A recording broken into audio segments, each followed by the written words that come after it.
Immagina di essere sospeso nel vuoto, al buio, ma circondato da un rumore assordante. Non sei una persona. Non hai occhi.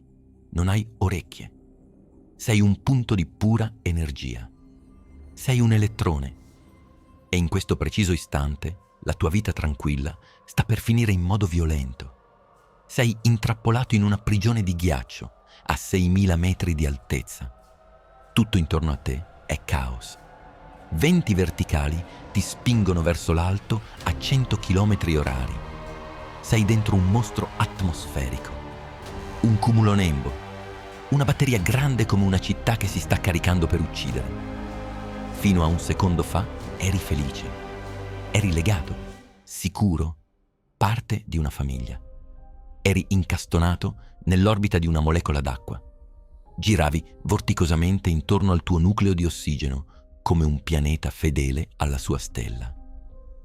La fisica quantistica ti teneva lì, in un abbraccio perfetto. Non avevi intenzione di muoverti, ma la natura ha altri piani. Un cristallo di ghiaccio più pesante, chiamato Graupel, sta cadendo verso di te come un meteorite microscopico. L'impatto è inevitabile. L'impatto è brutale. Il cristallo pesante si scontra con il tuo cristallo leggero. In quel nanosecondo di frizione succede l'impensabile. La forza dell'urto è superiore alla forza che ti lega a casa tua. Vieni strappato via, letteralmente scippato dalla tua orbita. Ora sei solo, sei libero, ma c'è un problema. Non sei più neutro, sei una carica negativa nuda, esposta, vulnerabile. E non sei l'unico. Intorno a te, miliardi di tuoi fratelli sono stati appena strappati dalle loro case. La fisica è una dittatrice severa. Le regole dicono che i cristalli leggeri, quelli positivi, vanno in alto. Ma tu sei sul Graupel pesante. Tu scendi. Vieni trascinato verso la base della nuvola. Ti ritrovi in una folla oceanica. Siete miliardi di elettroni, tutti stipati sul fondo della nuvola. Vi odiate a vicenda. Cariche uguali si respingono, ricordi? Volete scappare. Spingete contro le pareti invisibili dell'aria. La tensione sale. 100 milioni di volt. L'aria intorno a voi inizia a sfrigolare. Siete una bomba a orologeria pronta a esplodere. Guardate giù. Sotto di voi c'è la Terra. È carica positivamente. Vi chiama. Vi attrae come una calamita gigante. Vorreste precipitarvi lì, abbracciare quella terra, scaricare la vostra furia. Ma c'è un muro, l'aria. L'azoto e l'ossigeno dell'atmosfera sono isolanti perfetti, non vogliono farvi passare. È come trovarsi davanti a un muro di cemento spesso 3 chilometri. Per passare non potete chiedere permesso, dovete sfondare. Dovete trasformare l'aria stessa in un'autostrada e per farlo serve un leader. Improvvisamente la diga cede. Un gruppo di pionieri si lancia fuori dalla nuvola. Tu sei con loro. Questo non è ancora il fulmine che vedi con gli occhi. Questo è il leader a scatti. Siete un comando invisibile. Vi muovete a scatti. 50 metri. Stop. Pausa di 50 microsecondi. Cercate la strada. Altri 50 metri. Stop. Non è una linea retta, è una discesa ubriaca, caotica, disperata. State cercando i punti deboli nell'armatura dell'aria.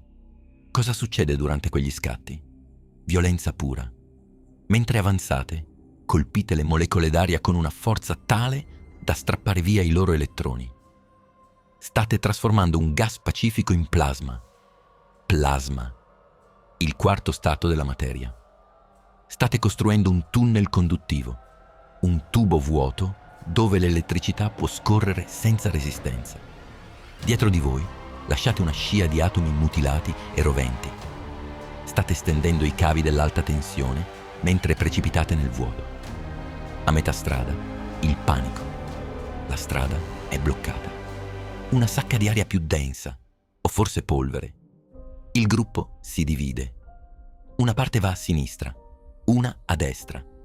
Il fulmine si ramifica.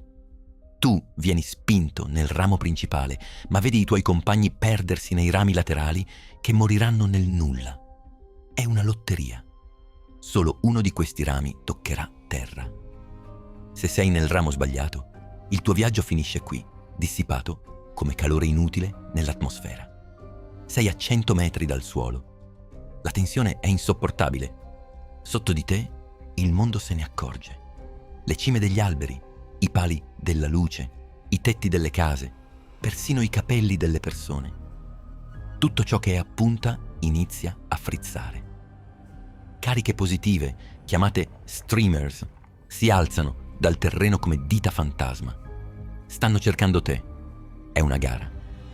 Il primo streamer che tocca il tuo leader vince tutto. Chiude il circuito. Apre le porte dell'inferno. 50 metri. 10 metri. 1 metro. Il contatto avviene. Uno streamer partito da una quercia solitaria tocca la punta del tuo canale. Bam! Il circuito è chiuso. L'interruttore è stato premuto. Non c'è più aria. Non c'è più isolante. Non c'è più resistenza.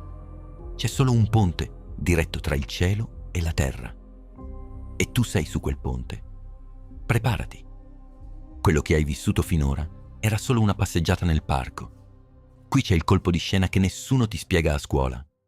Tu stai ancora scendendo, vero? Ma la luce, il flash che vediamo, quello va verso l'alto. Si chiama scarica di ritorno. Il canale si illumina dal basso verso l'alto a 1/3 della velocità della luce. È come se un'onda di approvazione risalisse la corrente, dicendo a tutti gli elettroni nella nuvola: la strada è libera, scendete tutti. È un'illusione ottica perfetta. L'energia sale, la materia scende. Ora sei nel canale principale. La temperatura schizza istantaneamente a 30.000 gradi Celsius, 5 volte più caldo della superficie del Sole. Per un istante non sei più nell'atmosfera terrestre, sei dentro una stella. Gli atomi intorno a te vengono disintegrati. Non esistono più molecole, esiste solo plasma rovente. Se potessi sentire dolore, saresti vaporizzato. Ma sei un elettrone, sei indistruttibile. Cavalchi questa onda di calore assurdo. Il calore è così rapido e violento che l'aria non ha il tempo di spostarsi. Esplode. L'aria nel canale si espande a velocità supersonica, creando un'onda d'urto che viaggia in tutte le direzioni. È quello che tu chiami tuono. Quel boato che fa tremare i vetri di casa tua è il grido dell'atmosfera che viene squarciata dal tuo passaggio. Tu sei silenzioso, ma il tuo passaggio è assordante. Parliamo di velocità.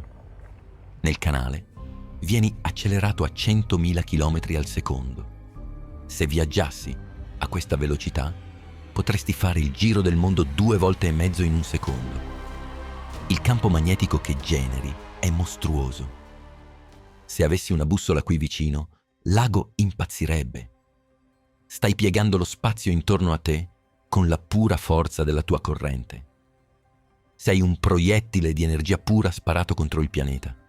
Mentre sfrecci, fai qualcosa di miracoloso. L'aria è piena di azoto, N2. 2 atomi legati così forte che quasi nulla può separarli. Ma tu puoi.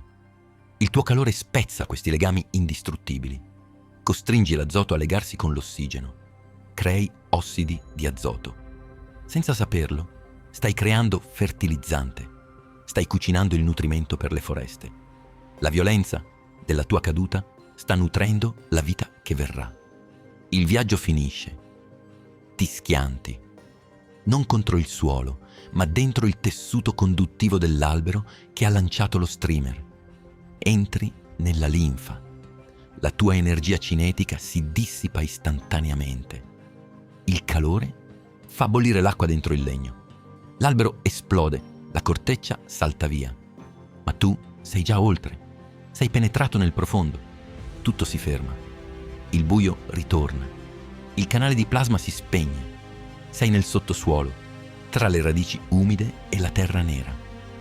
Non sei più un proiettile cosmico. Sei tornato ad essere una piccola carica vagabonda.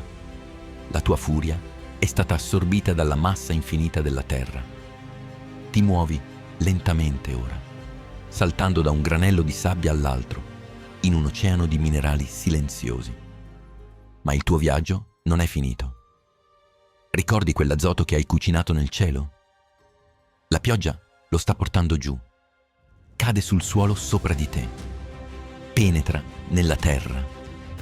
E l'albero, quello stesso albero che hai colpito, ora usa le sue radici per bere quell'acqua ricca di nitrati. Tu vieni risucchiato di nuovo. Entri in una radice capillare. Risali il tronco, lentamente questa volta. Niente plasma, niente tuoni. Solo la lenta, paziente chimica della vita. Finisci in una foglia. Ti leghi a una molecola di clorofilla. Il sole esce dalle nuvole e ti colpisce. E in quel momento capisci. La tua violenza non era distruzione, era trasformazione. Sei partito dal cielo come un distruttore, sei arrivato a terra come un creatore. Ora sei parte di un processo che crea l'ossigeno che respiriamo. Sei passato dalla morte alla vita in meno di un secondo. Ogni secondo sulla terra cadono 100 fulmini. 100 volte al secondo miliardi di elettroni fanno questo viaggio assurdo, dal ghiaccio al fuoco, dal plasma alla pianta.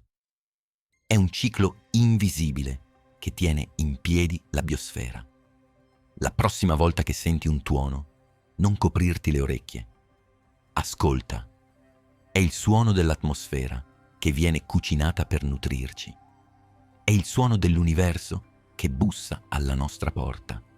Io sono Renderium e questa è l'energia che scorre nelle vene del mondo. Iscriviti per vedere l'invisibile.